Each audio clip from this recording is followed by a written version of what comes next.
morning. My name is Andrew, and this talk is called People Are Weird, Part 2. If you missed the first part, that's okay. It was about 4 years ago. Oh wait, I have the clicker.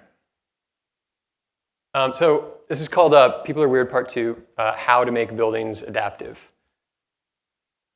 Okay, I've been trying to understand how humans use space, specifically inside buildings, for a long time. And I used to introduce myself as, hi, I'm Andrew. We count people in space. And I would always get this question, like, how many people are up there? And I was like, I don't know, maybe like 11 or so. So I Googled it last night, and it turns out there's a website that's like called How Many People Are in Space Right Now? There are 10. I was like really close. I was like, that's density. Someday. So we count people in spaces, specifically in buildings.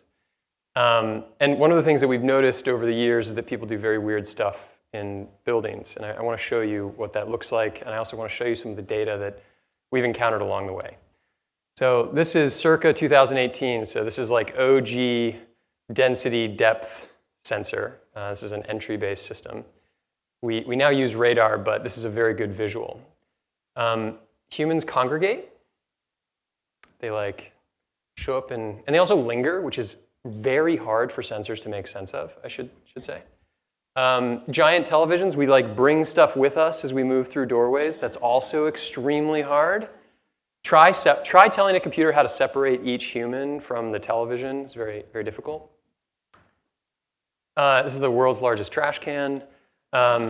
If you're not at the office at like 6:30, 7 o'clock, 9 o'clock, this happens every day. These giant trash cans move around. There's like lots of activity that happens in the evening as people sort of clean up after the space. And I'm going to talk about cleaning in a little bit. Door swings are also particularly hard. They change the quality of the data that a sensor can collect. These are things that your sensor provider probably will never talk about because these are the hard things that make our jobs difficult. Sometimes you move in different directions, also very challenging because you got to keep track of count real time if you want consistent accuracy on utilization. Sometimes they're dogs. We don't count dogs like as a separate thing. Maybe next year, especially small dogs, it's actually really hard. We do see them though, I should say. They do show up, and so if you have a giant animal, that will show up sometimes as a human. We apologize for that errant data. Okay, so today we use radar. People are still weird, and this is actually raw radar data plotted on a floor plan, the human wandering around a workspace. It's really cool. It kind of looks like Minecraft if your kids or you play Minecraft. And then this is what that looks like at scale. So this is radar data across a contiguous floor plan. Every pink dot is a human. And doing all those strange things that I just showed you. Wandering around, bumping into each other, lingering, talking to each other, moving stuff around. It's an extremely hard problem because people are weird and buildings are strange. Anyway, so my name is Andrew Farah. I'm from Density. I'm Density's co-founder and CEO. I've been working on sort of counting people for about 10 years now. And I thought, as someone who often encounters unused space and talks a lot about space waste, I thought that I would be optimistic today and try to take the most generous interpretation I could of the data I'm about to show you. So instead of being doom and gloom about real estate and underutilization, I'm going to try to be as optimistic as possible. So the most generous interpretation, I'm going to show you some data and then the most generous interpretation I can. This is net new buildings built every day. So yesterday, before we got to listen to Brian, who was awesome last night, we built 11,098 net new buildings. That's net of churn in major metros, residential and commercial in major cities. Right now, I think like the average, so it's not 2018 and it's not 2030 or 2030. It's about 12,000 buildings per day. So tomorrow we're going to build 12,000. Today we're going to build 12,000. The next few days, this is a lot of buildings and it's only growing. So people aren't weird about building buildings. We're just optimistic, This is use. So in the United States, there's 10.9 billion square feet of office space. It's about 17% of commercial real estate. And that's fluctuating. But 4.4 billion of that is vacant but paid for. And I don't mean vacant and needs someone to sign a lease. I mean leased, signed, occupied, not touched. Desks, meeting rooms, conference spaces, event spaces, 4.4 billion square feet. What's wild about this is that it's worth $1 trillion. We're spending $1 trillion on space that nobody uses. There's actually some lovely things about this. The other one is the footnote. I love CBRE. I've got friends at CBRE. Best footnote ever. Like, note, all figures derived from CBRE observations. The best in class that we have in determining some of this stuff is a dude or dudette sort of wandering around with a clipboard observing how space is used. And that's kind of wild for an asset class that's worth $283 trillion. But the best part about this slide, all of it is, whoops, pre-something. It's supposed to say pandemic, pre-pandemic. This is all pre-pandemic. So we've had this like upheaval. It's like vastly different today, as you all know, than it was pre-pandemic. These numbers are pre-pandemic. So people aren't weird about using buildings. We just have a growth mindset. You know, we think we'll fill all this space at some point. We ask a lot of the folks that we work with, prospects, customers, people that are in real estate and workplace, what's the total square footage that you manage? How much do you own? And about 7 out of 10 of them aren't sure. And it's okay that you're not sure because there's a lot of space and portfolios are big. But when we're talking about a really valuable asset class, it's hard to know. It's like it should be knowable, but it's hard to know. And I was talking to McDonald's, and I was sharing some of this data, and we were talking about building use. And they're like, Andrew, it's funny you should say that. Last week, we found 1 million square feet. And I was like, what? How do you misplace 1 million? We didn't even know that we owned it. So visibility into the problem, visibility into the space, or how much there is like a whole thing. So people aren't weird about real estate portfolios. We're just big picture thinkers, All right, so this is something called adaptive cleaning. And one of the things that we noticed was there's just so much underutilization. Many of the teams that you sort of work with, the operations teams, not just the real estate and workplace teams, but the operations teams, can make use of some of the data around building use. And so this is cool. In a second, you're going to see sort of like as you wander, as the user kind of wanders through, it will show different space types. I think it will play. It'll show the different space types, and anything that's in orange was used. Anything that is in white was untouched. And the way that we know this is obviously through the radar systems that I showed you before. But what's really cool is that you can sort of set different thresholds. And we now are sort of working with janitorial teams that will set cleaning thresholds. Like, I don't want to clean spaces that were not used. I only want to clean spaces that were heavily used. I only want to clean spaces that were used a certain amount of time. I have different routes that are focused on desks as opposed to meeting spaces. So these are actually 2 floor plans, and what you can't see in this image is actually that as you move the slider to the right, all the red dots are obvious. It's the white dots that are not. We're working with a customer. We found that 62% of their spaces were not touched, on average. And they said, you can't show my boss that. And I said, why is that? He said, because we spend, call it greater than $100 million on cleaning each year. And if they knew that we were over-instrumented by 60%, that would be a problem. So we downgraded to 37%. But the point is that this is the type of thing that sort of allows teams to kind of operationalize utilization data in a non-sort of real estate or workplace function. Janitorial is also a $90 billion industry. It grew by nearly 30% during the pandemic, as everyone can probably guess as to why. So people aren't weird about cleaning. We're just OCD. We just really like to clean the same stuff over and over again. So we have an advisory team, the density advisory team. And the way that this works is we tend to partner with folks, and we bring in data sets that are not just our own, and we compare that to how people use buildings.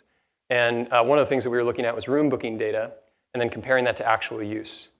And what we found was that over a 90-day period in this particular study, there were 783 meetings that were ghost meetings. where nobody showed up, but the room was reserved and booked. 24% of all of their room bookings were ghost meetings. And what was funny is they had a meeting room problem. And the reason they had a meeting room problem was because 65% of their use was drop-ins. People just sort of wandering by a room and needing to step in. So we sort of implemented two things. One was an automatic room release that was just tied to their room booking system. So if somebody didn't show up after a certain threshold, 8 minutes, 7 minutes, kick it back out. And then the other thing that we did was we built a live system. You can actually see, this is a time lapse, so this is not people bouncing around constantly. This is a time lapse. You can see the time in the top right. But this is real data. This is humans using desks and meeting spaces. And so we built a system that's sort of used for display. You sort of give the data back to the occupants and they make great decisions. You give the data back to the occupants and you trust the occupants, they make great decisions. They can drop into the spaces that are actually, and of course this is actually coming from real data.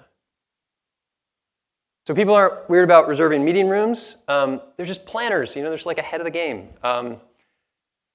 Okay, it's like it would be hard to do a building talk or real estate talk or workplace talk and not mention RTO. So 42% of companies, apparently according to Gartner, have RTO mandates. I wish it were a bit more nuanced here because it's definitely more nuanced on the ground, which is that just having a mandate does not mean it's being adhered to.